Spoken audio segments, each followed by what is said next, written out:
When a boxing promoter builds 150 million, people applaud. But when that same man killed two people before age 36 and served less than 4 years in prison for stomping someone to death over $600, those applause turn into questions.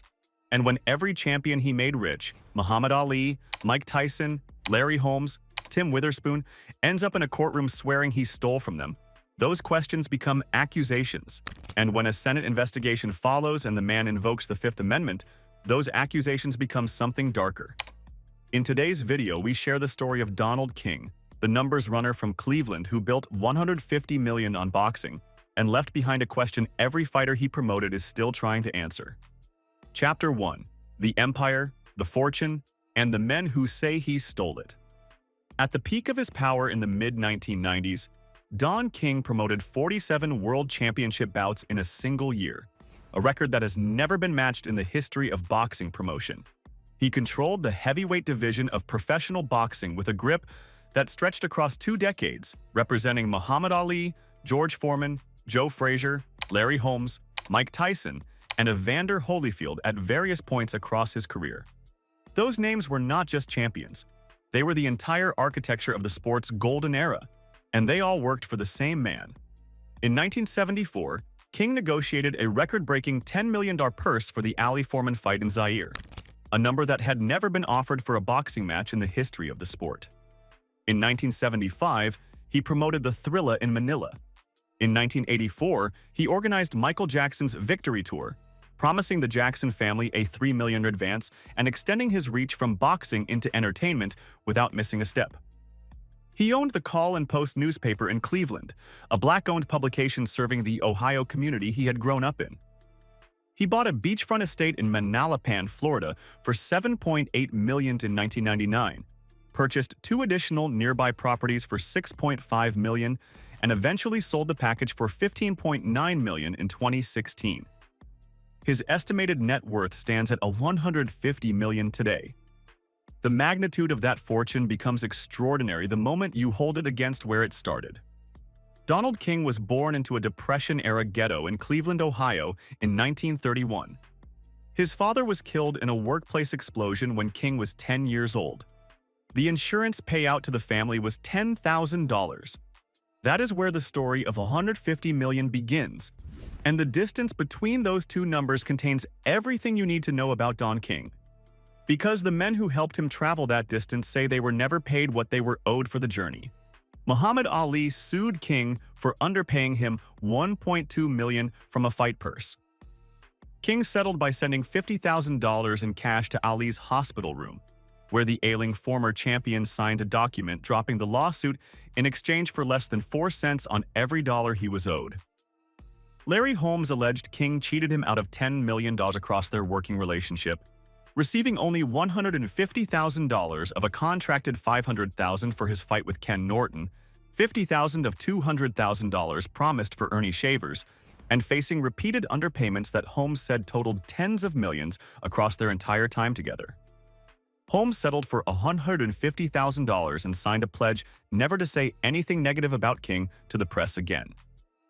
Tim Witherspoon was promised $550,000 for his 1986 title fight with Frank Bruno and received just over $90,000. Carl King, Don's son, had extracted 50% of Witherspoon's purse as his manager, an arrangement that violated Nevada boxing regulations and that Witherspoon discovered only after the money was already gone. Witherspoon sued for $25 million. He settled for $1 million. Mike Tyson sued for $100 million.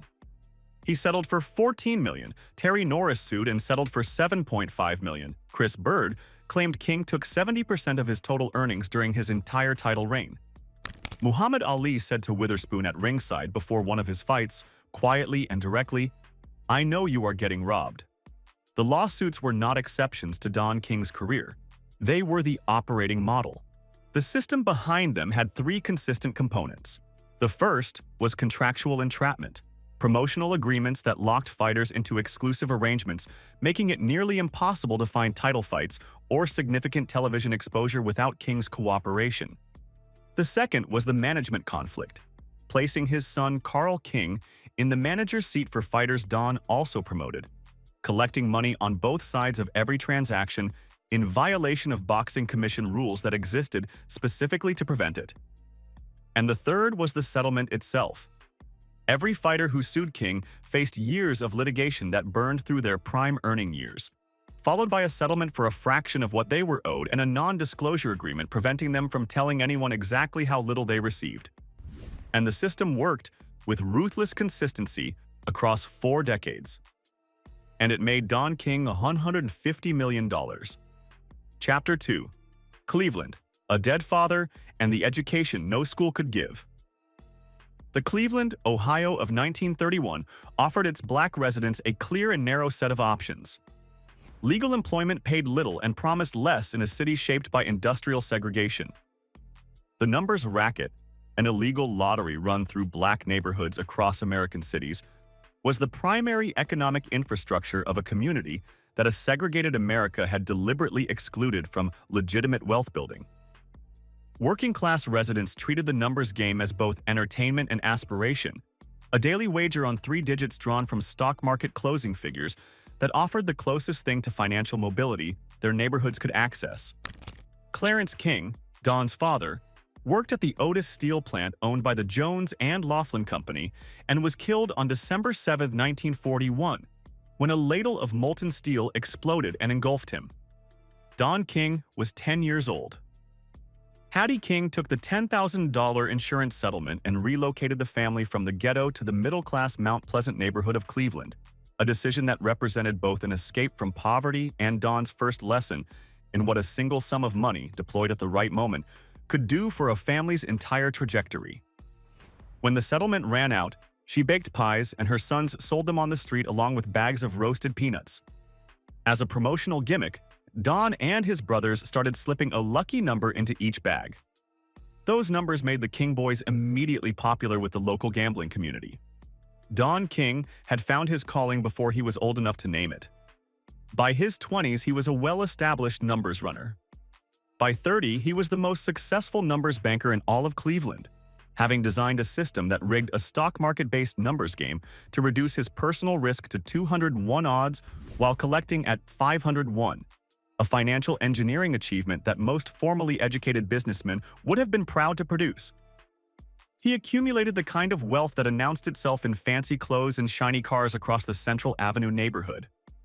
He enrolled at Western Reserve University, which later became Case Western Reserve, and left after a year to focus full-time on the street, because the street paid better than any degree would, and he understood that calculation before most people in his position would have admitted it. He employed runners who collected bets across the city and operated gambling houses that generated serious money. He was also, by every account from the people who knew Cleveland's streets in those years, a man of genuine intelligence and genuine menace in equal measure, someone who could charm anyone in a room and frighten anyone in that same room, and who understood instinctively that both abilities were tools for the same single purpose.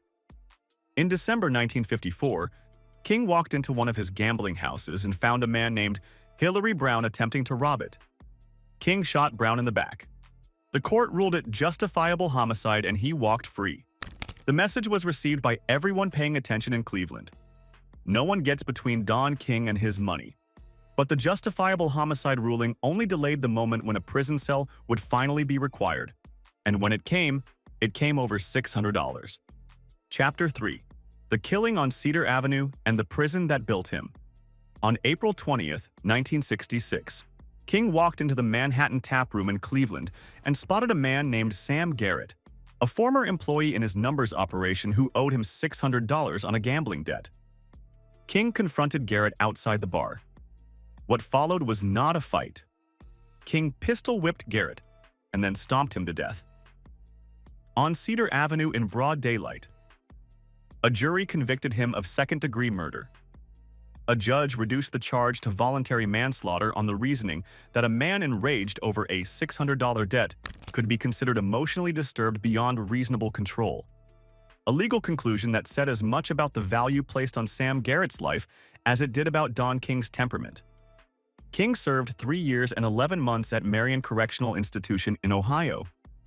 He used that time deliberately and with the focused intelligence that had always defined him. He read philosophy and literature, Machiavelli and Shakespeare, and everything else the prison library carried. He sharpened the rhetoric that would define his public persona for the rest of his career.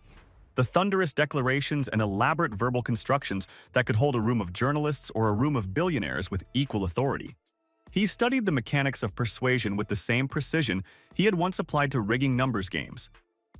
He adopted the gravity-defying hairstyle that he maintained with characteristic audacity had appeared on his head as a sign from God.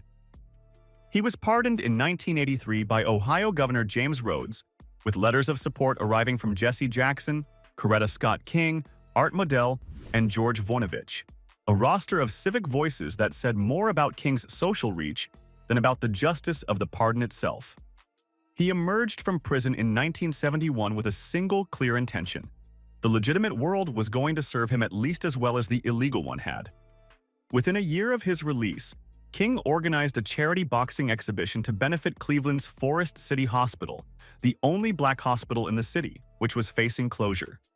He convinced Muhammad Ali, with the help of singer Lloyd Price, to fight a 10-round exhibition against 4 different opponents for the cause.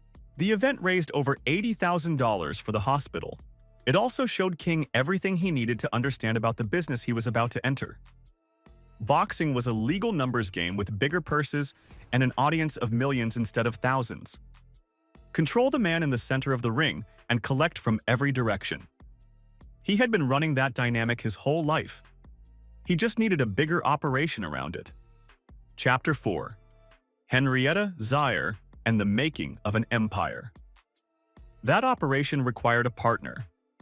Henrietta King, whom Don had married in 1959, was the steady financial and personal presence behind everything that followed.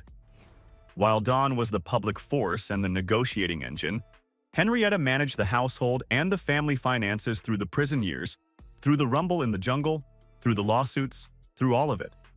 She also, according to the internal CBMT accounting later revealed during the Tyson lawsuit, received over $1.5 million in consulting and decorating fees charged back against Tyson's fight earnings, which indicated that her role in the financial machinery of Don King Productions extended well beyond the domestic. Don King called her the most important person in his life throughout every interview he gave across 5 decades. She died on December 2, 2010 at the age of 87, and King withdrew from public life following her death in a way that suggested the empire had always been as much about her presence as his ambition, even when her name was never the one in the headlines. In 1974, every major promoter in the world wanted the heavyweight championship fight between Muhammad Ali and George Foreman. King had no track record, no corporate backing, and no established television relationships. What he had was a direct line to President Mobutu Sese Seko of Zaire, who was willing to put up $10 million from his country's treasury to host the fight as international publicity for his government. King secured the deal when every other promoter could not, offered both Ali and Foreman $5 million each, a purse that had never been offered for a boxing match in history, and staged the fight known as the Rumble in the Jungle in Kinshasa on October 30, 1974. Ali knocked out Foreman in the 8th round in one of the most shocking upsets the sport had ever seen. 1 billion people watched it on television worldwide. Don King Productions launched on the back of that single event, and the boxing world understood immediately that a new power had arrived. The following year, he promoted the Thrilla in Manila, the 3rd fight between Ali and Joe Frazier in the Philippines, a bout so brutal that Ali himself said it was the closest thing to dying he had ever experienced. King staged 7 of Ali's title fights in total. He assembled a roster through the 1970s that included Larry Holmes, Roberto Duran, Salvador Sanchez, Wilfred Benitez, Wilfredo Gomez, and Alexis Arguello, all of them Hall of Fame caliber fighters locked into Don King Productions contracts. He designed those contracts with a clause requiring any challenger who wanted to fight a King-promoted champion to agree to a future promotional deal with King if they won the title. This meant that regardless of which fighter won any championship bout he promoted, King controlled the champion on the other side. He arrived at fights representing one boxer and left representing both. It was a legal structure as elegant and as inescapable as the rigged numbers game he had run in Cleveland 3 decades earlier. By 1983, King was promoting 12 world championship bouts per year. By 1994, the number had reached 47. The heavyweight division of professional boxing had become, for 2 decades, a subsidiary of Don King Productions. But getting into business with Don King and keeping what you earned from that business turned out to be 2 entirely different things. Now, here's the intriguing part of all this. Chapter 5. Iron Mike, the 100 million lawsuit, and CBMT. The relationship that produced the most money and the most damage was the one with Mike Tyson. King moved into Tyson's orbit after the death of Tyson's original manager Jim Jacobs in 1988, positioning himself as a father figure to a 22-year-old champion with no financial education, no family guidance, and no one left to protect him. Tyson gave King sweeping powers of attorney over his finances. He signed contracts without independent legal counsel because King was the one telling him which lawyers were trustworthy and which ones were not. Inside King's operation, employees used a piece of internal shorthand to describe what happened to Tyson's money. The term was CBMT. Chargeback. Mike Tyson. Tyson's fight purses were used as a default funding source for King's staff salaries, office expenses, travel costs, and family payments, including over $1.5 million in consulting and decorating fees charged to King's wife Henrietta. The 6 fights Tyson fought under King's promotion after his 1995 prison release generated an estimated $127 million in purses. When Tyson filed his $100 million federal lawsuit against King in 1998, his lawyer's examination of the accounting showed where the money had gone. The case settled for $14 million. The settlement went almost entirely to Tyson's creditors and his ex-wife, leaving the man who had generated hundreds of millions of dollars for Don King Productions with nothing. Tyson said afterward that King had done more harm to black fighters than any white promoter in the history of boxing. He was not speaking in anger at that point. He was reading from the documents.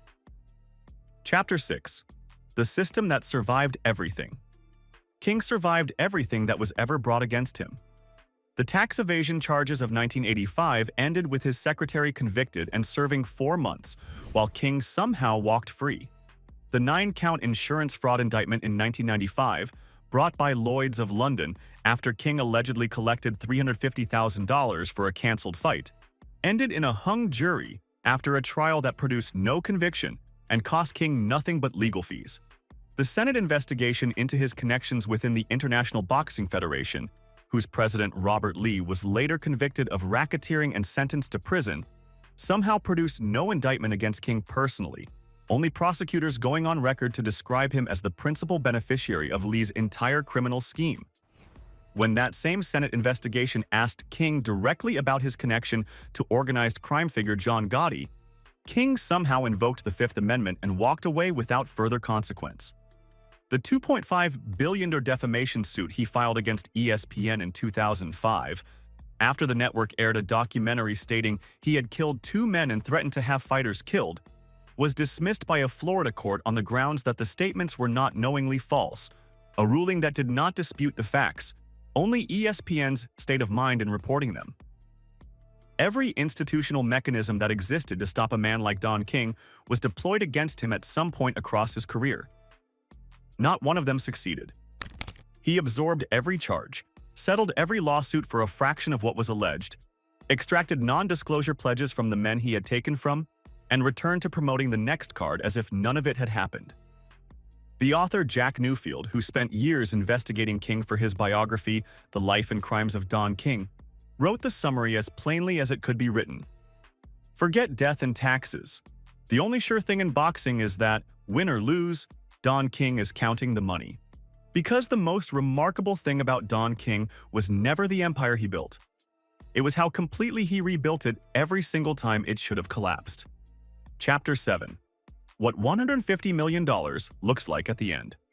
In September 2024, King was hospitalized for an unspecified illness requiring a blood transfusion. Mike Tyson, who had called King every name imaginable across the years following their lawsuit, told a podcast host simply that Don was not doing well. The concern in Tyson's voice was genuine, which said something about the complicated nature of a relationship built on exploitation and mutual recognition that neither man could fully untangle. King had made Tyson the most famous fighter on the planet. Tyson had made King richer than any boxer ever made a promoter. Neither of them could ever fully account for what the other one had cost them, and neither of them had stopped caring entirely despite everything the documents said about where the money went. In March 2025, a foreclosure lawsuit tied to King's Florida headquarters surfaced for $535 million. A reminder that even 150 million fortunes have pressure points that compound over time. Don King Productions still issued press releases as of 2024. King was in talks that same year to promote a WBC Cruiserweight World title bout. At 93 years old, the man who killed 2 people before age 36 and served less than 4 years in total was still in the boxing business. He had never announced retirement. He had never stopped. The Cleveland City Council, in a moment of institutional irony, proposed naming a street on Cedar Avenue after Don King in 2016. Cedar Avenue was where King had stomped Sam Garrett to death in 1966. The public reaction forced the council to withdraw the proposal, though a stretch of Shaker Boulevard near his newspaper headquarters still carries the name Don King Way. The city that produced him found a way to honor him regardless, which tells you something about how America treats men who achieve at sufficient scale. Don King has been inducted into the Boxing Hall of Fame. His career produced some of the most watched sporting events in the history of the sport. He turned more than 90 fighters into millionaires by his own accounting, while the lawsuits of those same fighters produced a parallel accounting that told a different story entirely about where the real money landed. He killed 2 men and served less than 4 years combined. He was pardoned by a governor with letters from civil rights leaders. He built $150 million from a numbers racket, a prison library, and a charity event for a hospital that was about to close. He invoked the Fifth Amendment when asked about John Gotti and was never charged. He survived tax evasion allegations, insurance fraud indictments, Senate investigations, a $100 million lawsuit, and a $2.5 billion defamation suit he filed himself and lost. He was still promoting fights at 93. In the end, Don King succeeded in becoming exactly what he said he was from the moment he walked out of Marion Correctional Institution in 1971, the living attestation of the American dream. The question the men he left behind keep asking is whose dream it actually was, and whether the answer to that question changes ain't going anything about the $150 million sitting at the end of it, and now we would love to hear from you. What is your verdict on Don King? The greatest promoter boxing ever produced? Or the most successful thief the sport ever suffered? We look forward to your thoughts. And don't forget to like and subscribe to Black Status for more. Thanks for joining us.